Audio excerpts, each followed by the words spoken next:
Bonjour à tous, aujourd'hui je vais vous parler d'un essai qu'on a fait avec mon copain Brice. Et pour une fois, il s'agit pas d'une voiture neuve, mais d'une voiture dont le seul nom devrait suffire à réveiller l'ado qui est en vous si vous êtes né dans les années 80. Ou le nourrisson qui est en vous si vous êtes né dans les années 2000. Bah quoi, peut-être qu'ils ont commencé à être passionnés très tôt, je te trouve très fermé d'esprit. Bref, aujourd'hui on va vous parler de notre essai de la Ford Focus RS de première génération.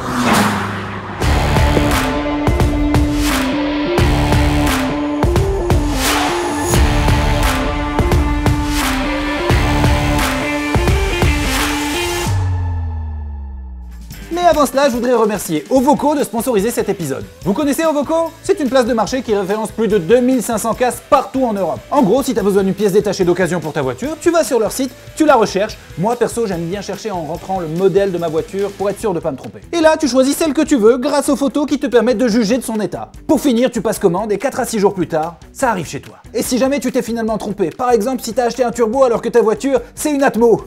Tout le monde a le droit d'être con, hein. Ou alors si la pièce est arrivée abîmée, et bah tu sais quoi, tu peux leur renvoyer gratuitement. Et sous 14 jours, tu peux même te faire rembourser intégralement ton achat. Franchement, ça fait économiser un temps de dingue, t'auras plus jamais besoin de faire le tour des cases de toute ta région pour trouver la pièce dont tu as besoin. Et pas besoin d'aller la démonter toi-même, tu cherches sur le site, tu commandes et c'est livré chez toi, c'est tout. On vous met le lien en description, essayez, vous allez adorer. Qu'est-ce qu'on fait aujourd'hui? C'est les mecs qui ont préparé aucun speech. Qu'est-ce qu'on fait? Putain, on est là. Pour ceux qui nous suivent depuis un moment, vous savez que j'ai eu une courte expérience en rallye. Ça remonte à une époque où j'avais encore plein de cheveux, j'étais le copilote de mon pote Pierre dans sa 106 Rallye. On ressemblait un peu à Dumb & Dumber du nord de la France. Et si je vous parle de mes années rallye, c'est parce qu'elles ont suffi à me faire adorer toutes les voitures qui avaient des réglages proches de cette discipline. Et pour ceux qui ont l'impression que je parle chinois, je vais vous détailler un petit peu mon propos. J'adore les voitures qui ont plus de châssis que de moteur, parce que quand tu vas trop vite, et en rallye ça arrive souvent, et bah le châssis il te sauvera la vie, alors que le moteur, il s'en bat les couilles. Des freins mordants, des suspensions raides, mais pas trop, parce que sur route bosselée, il faut arriver à avoir du grip, et surtout un autobloquant, ça c'est vraiment important. Et cet attrait pour ce type de bagnole m'a amené à essayer toutes les bagnoles de ce type que les constructeurs ont bien voulu me prêter à l'époque. Les Opel Corsa et Astra OPC qui avaient des moteurs formidables mais des châssis tout pourris. Les Peugeot avec la 208 GTI qui était toute pourrie. La 208 GTI by Peugeot Sport qui elle était super bien. Ou la 308 GTI qui était une super bagnole, si on oublie cet habitacle et surtout ce volant, de Oui Oui Mobile, sérieusement. Les GTI du groupe Volkswagen qui du coup sont beaucoup moins ma cam parce que si vous revenez un petit peu en arrière, elles ne respectent aucun des critères que j'ai listés. Les Renault Sport, mes préférés, la Twingo ou la Clio qu'il faut conduire sur les 1000 derniers tours avant le rupteur pour s'amuser, ou encore la Mégane RS avec le F4 RT qui te permet de sortir comme un lance-pierre de n'importe quel virage. Mais attention, uniquement en châssis cup, parce que le châssis sport, c'est pour les faibles. Et enfin, les excellentes Ford Focus ST et RS. Celle avec le mode drift, les 4 roues motrices, qui détruit ses pneus. Mais aussi la petite Fiesta ST avec le 4 cylindres ou même le 3 cylindres, une super petite GTI comme je les aime.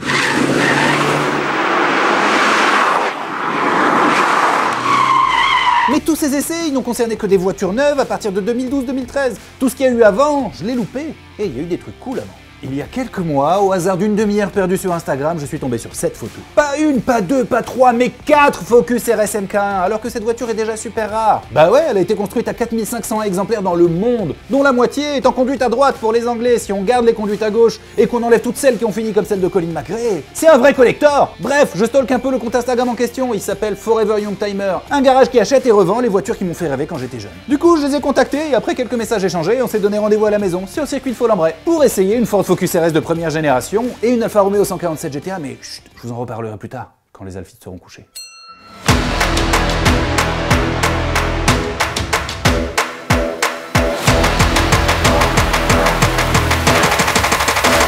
Arrivé sur place, on découvre la bagnole avec Brice et je voyage immédiatement dans le temps. À ce moment-là, j'ai 19 ans et les yeux qui pétillent. La caisse a beau être celle d'une Ford Focus classique, les voies super élargies, les jantes qui remplissent chaque centimètre des passages de roue, les gros freins siglés Brembo, les sièges baquets et la petite plaque numérotée à l'intérieur, ça annonce la couleur. C'est une voiture de sport qui semble tout droit dérivée de celle avec laquelle Colin McRae faisait des tonneaux.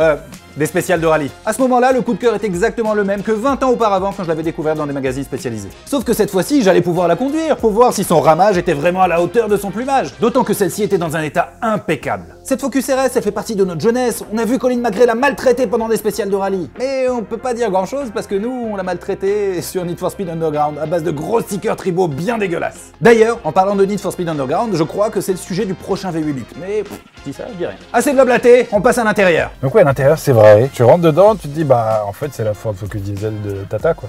Alors à l'intérieur, ouais, il est particulier. Et je bloque sur ce bouton vert, quoi. Le bouton vert, t'as l'impression qu'il a été piqué à un truc d'hélicoptère en mode vas-y, il y a du rab. Et puis on a été habitué à ce que les boutons de démarrage soient rouges. Ouais, c'est vrai que vert, pourquoi? Bah tu me diras, vert, le feu vert, on démarre. Ouais. Il y a un autre truc qui me choque, je sais pas toi si ça t'a choqué, moi ça me fait trop gaulerie. C'est que j'ai l'impression que le mec aux achats, il lui a un prix sur les aérations, les bouches d'aération. Ce sont toutes les mêmes.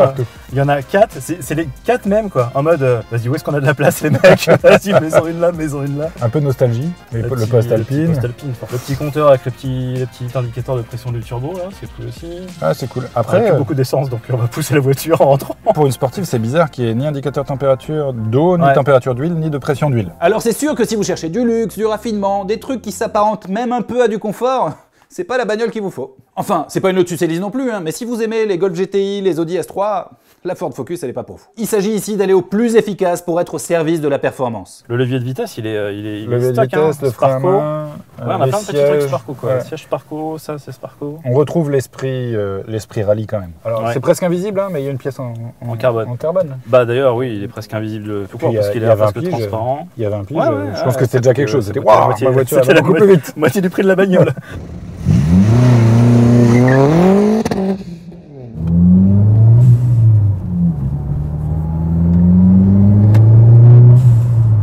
Bah on l'entend bien, elle est là. Hein.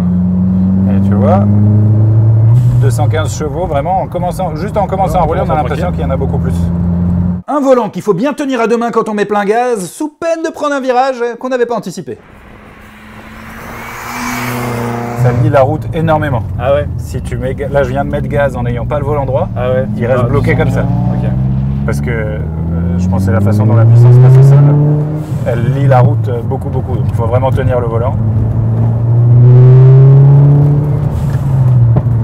Oh. Et tu vois, j'étais persuadé que c'était une 4 roues motrice, moi.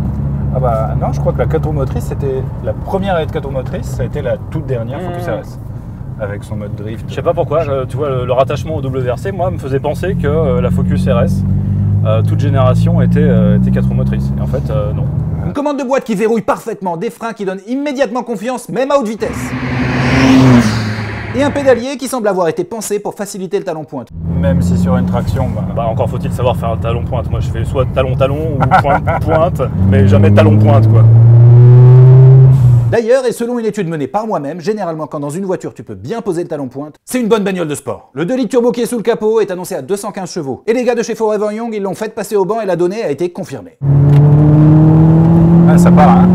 Ça marche bien. Alors ça sert à rien d'aller proche du rupteur, tout est plutôt entre 4000 et 5005. Ouais. Entre 6 et 7000, tu sens que t'es plus sur le pic de puissance. Il n'empêche, quand tu mets pied dedans, t'as l'impression qu'il y en a beaucoup plus que ça, comme pas mal de voitures sportives de l'époque d'ailleurs.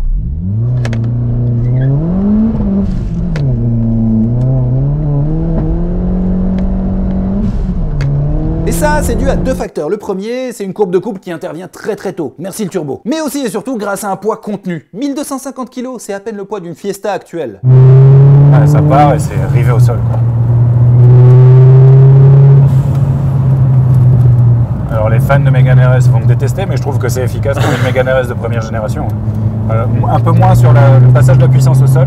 Dans la Mégane, la direction souffre jamais de la puissance qui passe au sol. Ah, et les plus observateurs, ou les plus chieurs plutôt d'entre vous, ont dû remarquer la fumée blanche à l'échappement. Ne vous inquiétez pas, c'est rien de grave, c'est juste que la voiture est décata, du coup toute l'essence qui n'est pas brûlée, elle sort par l'échappement à chaque levée de pied.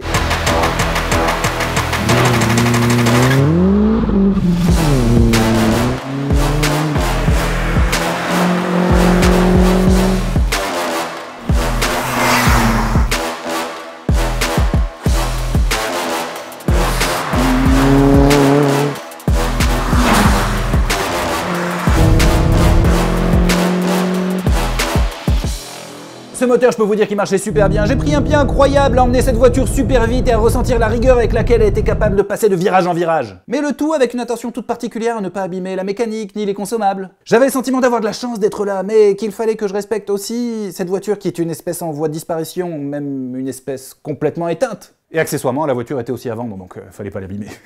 C'était les bagnoles sportives qu'on pouvait toucher du doigt presque. C'est ça. C'était pas les bagnoles sportives inaccessibles, bah voilà, on a tous rêvé de F40. Mais celle-là, c'était presque les modèles qu'on disait, vas-y, dès que j'ai mon permis, c'est ce modèle-là que j'achète. Ah, c'était la même que celle de nos parents ou de nos oncles ou des potes de nos parents, mais En version badass, quoi. en version survitaminée. Et au lieu d'avoir 90 chevaux sous le capot, il y en avait 215 dans celle-ci. Bilan de cet essai? C'est un carton plein, cette voiture elle regroupe tout ce que j'aime dans une GTI. Elle est facile à emmener, son châssis est super bien conçu, il vous met direct en confiance pour rouler fort. Quasiment aussi bien qu'une Mégane RS qui jusqu'ici était ma référence absolue. Les records sur le NURB en moins, certes. Mais il faut voir ça du bon côté, parce que l'absence de records sur le NURB ou de méga hype comme la Mégane RS ou la Civic Type R, ça fait que la cote de la Focus RS n'a pas explosé, ou pas encore. Bon, toi qui réalises un rêve de gosse de conduire cette bagnole, là, tu l'achètes? Sincèrement, zéro déception. Il y a plein de bagnoles, tu les essayes beaucoup plus tard. Ouais, bah tu retrouves pas le feeling que tu t'espérais avoir, quoi. Mais parce qu'il y avait que Parce rêve, que c'est mou, il y parce avait que que t'as les le rêve, projections voilà, de l'imagination. de cette voiture va me faire devenir un pilote de rallye, quoi. C'est ça. Mais sincèrement, j'achète, ouais. J'achète. Mais après, je suis client de ce genre de voiture. Voiture type rallye, Mégane RS, Clio RS, Un peu 306 S16. ouais, simple, dépouillé, pas trop lourde Et puis avec un turbo, Ouais. alors c'est sûr, un moteur Atmos c'est plus noble, tout ça, mais avec un turbo, ce qui est cool, c'est que elle part. Tu mets pied bah, c'est dedans, ce que ça tu part. veux, en vrai, hein, tu vois. C'est ce que tu veux, exactement. Et toi, en dehors des aérations, Moi, les aérations, bah, je trouve qu'il n'y en a pas assez, tu vois. Je pense que s'il y en avait une sixième, une on va faire cinquième, un Photoshop, on va en mettre plein partout, voire un qui pend, tu sais, à côté du petit sapin. Je pense que j'achetais cette bagnole. D'ailleurs, la voiture de cet essai qui affiche 113 000 au compteur et dont le suivi est parfaitement limpide et détaillé est affichée à 22 900 €. Alors oui, c'est beaucoup de sous, mais c'est beaucoup moins cher que plein de bagnoles de cette époque avec pas beaucoup plus de chevaux. J'espère que ce nouveau brave vous a plu, le prochain sera consacré à une autre icône des années 2000, l'Alfa Romeo 147 GTA, dont on a eu la chance d'essayer un exemplaire qui n'était ni rongé par la rouille, ni en panne. Incroyable, hein? ça va. Likez, commentez, abonnez-vous aussi à notre chaîne Gaming V8bit et suivez-nous sur Instagram, sur TikTok, on est partout et on rigole bien. Allez, à bientôt, ciao.